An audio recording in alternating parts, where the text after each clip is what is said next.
In the subway, on the streets, in parks, on the bus. They lurk in every corner seemingly, yet their presence is almost their absence. In a process known as adaptation, humans learn to ignore constant stimuli.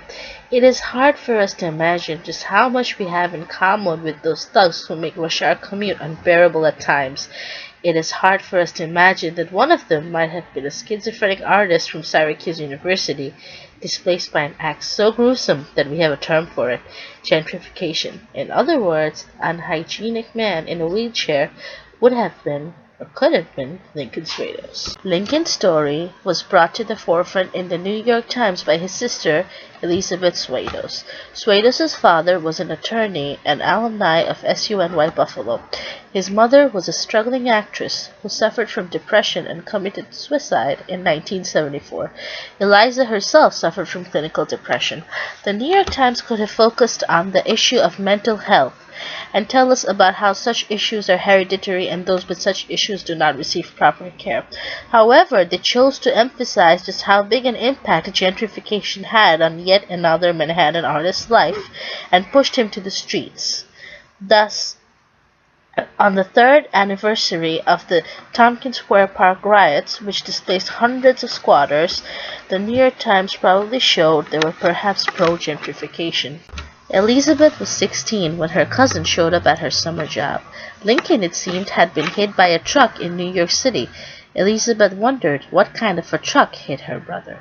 It was not until later that her father told her the truth. Lincoln had tried to commit suicide by jumping in front of a train and the subway.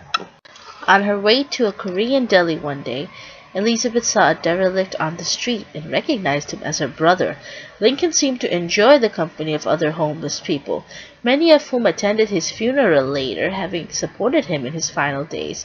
Lincoln, being unable to pay his rent and having had to surrender his storefront to developers, had found his home in the New York streets.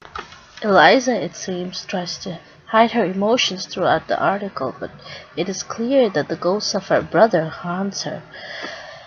She speaks in her article about the middle class's fears, how the middle class wonders how the homeless people fell so low.